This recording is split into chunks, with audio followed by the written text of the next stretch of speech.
یہ جو آنکھ والا نور ہے اس کو بصارت کہا جاتا ہے، اور جو دل کا نور ہے اسے بصیرت کہا جاتا ہے۔ بصارت صرف ظاہر کو دیکھ سکتی ہے، بصارت کسی بھی معاملے کے اندر ظاہری پہلو کو دیکھ سکتی ہے، اس سے آگے دیکھنا اس کے بس میں ہی نہیں ہے۔ یہ بصیرت ہے جو ظاہری پہلوؤں سے گزر کر 100 پردوں کے اندر چھپی ہوئی حقیقت کو دریافت کرنے میں کامیاب ہو جاتی ہے۔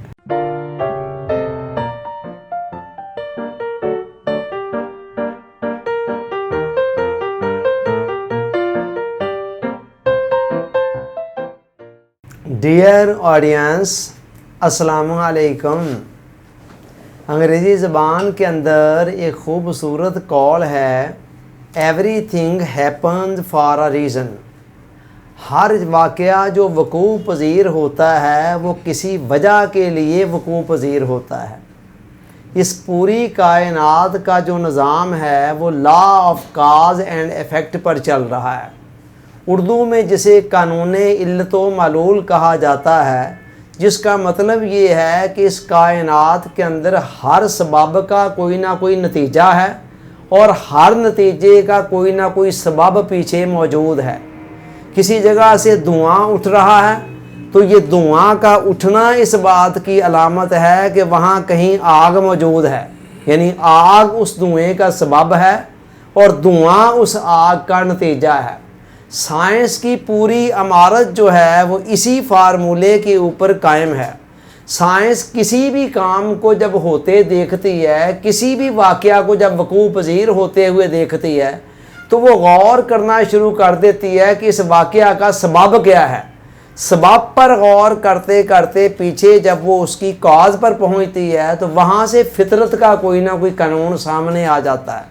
اللہ رب العزت نے ارشاد فرمایا نا، قد جعل اللہ لکل شیء قدرا، کہ ہم نے ہر چیز کے لیے قانون، ایک ضابطہ، ایک دستور بنا رکھا ہے۔ پوری کائنات کا جو نظام ہے بڑے ٹھوس اور محکم قوانین کے اوپر چل رہا ہے۔ جس طرح مادی دنیا کے اندر قوانین ہیں، اسی طرح انسانی دنیا کے اندر بھی قوانین ہیں۔ ہماری پوری لائف کے اندر جو بھی واقعات رونما ہوتے ہیں، جو حالات ہمارے سامنے آتے ہیں، ایون جس طرح کے حادثات اور سانحات میں سے ہمیں گزرنا پڑتا ہے، وہ سارے کے سارے کسی نہ کسی پلاننگ کا حصہ ہوتے ہیں۔ حتیٰ کہ ایسے واقعات جن کو دیکھ کر ہم حیران رہ جاتے ہیں، چونک اٹھتے ہیں، ہم کہتے ہیں یہ اچانک یہ کیسے ہو گیا۔ اچانک اس کائنات کے اندر کچھ بھی نہیں ہوتا۔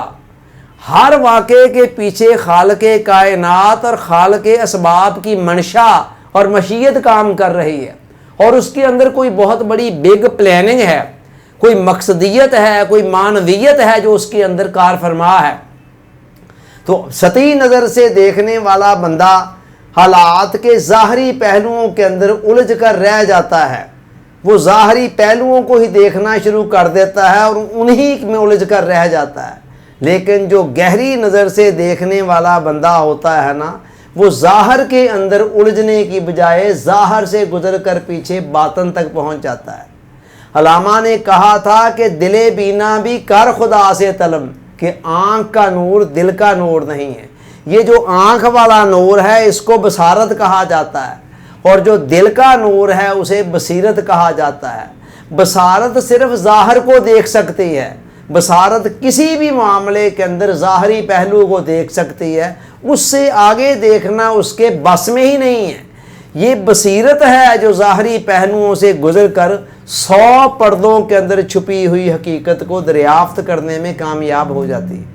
قرآن مجید کے اندر اللہ تعالیٰ نے اپنے ان اہل بصیرت بندوں کے حوالے سے بات کرتے ہوئے فرمایا کہ اللہ زینہ یذکرون اللہ قیاما وقعودا وعلی جنوبہم، میرے عقل مند دانا بندے وہ ہیں جو کھڑے ہیں تب مجھے یاد کرتے ہیں، بیٹھے ہیں تب مجھے یاد کرتے ہیں، لیٹے ہیں تب مجھے یاد کرتے ہیں، یعنی ہر حال میں اللہ کو یاد کرتے رہتے ہیں۔ نمبر 1 ذکر، وَيَتَفَكَّرُونَ فِي خَلْقِ السَّمَاوَاتِ وَالْأَرْضِ، اور زمین و آسمان کی عجائبات کے اوپر غور کرتے رہتے ہیں۔ ایک طرف سے جب ذکر اور دوسری طرف سے فکر کی برکتیں شامل ہوتی ہیں، یہ دونوں چیزیں مل کر ان کی آنکھوں سے پردوں کو ہٹا دیتی ہیں اور انہیں معرفت کائنات سے گزرتے ہوئے معرفت خالق کائنات تک پہنچا دیتی، اور وہ پکار اٹھتے ہیں کہ ربنا ما خلقت ھذا باطلا، اے اللہ تو نے اس کارخانہ قدرت کے اندر کوئی چیز بھی باطل پیدا نہیں کی ہے، بیکار پیدا نہیں کی ہے۔ یعنی جب آنکھوں سے پردے اٹھتے ہیں، بصیرت کی آنکھیں کھلتی ہیں، تو پھر انسان کو پتہ چلتا ہے کہ اس کائنات کے اندر جو کچھ بھی ہو رہا ہے کسی حکمت کے تحت، کسی مقصدیت کے تحت، کسی معنویت کے تحت ہو رہا ہے، پھر انسان کو ہر واقعے کے اندر خیر دکھائی دینی شروع ہو جاتی ہے۔ اللہ تعالیٰ سوچنے، سمجھنے، یاد رکھنے، عمل کی توفیق عطا فرمائے، آمین۔ آپ کا بہت بہت شکریہ۔ السلام علیکم۔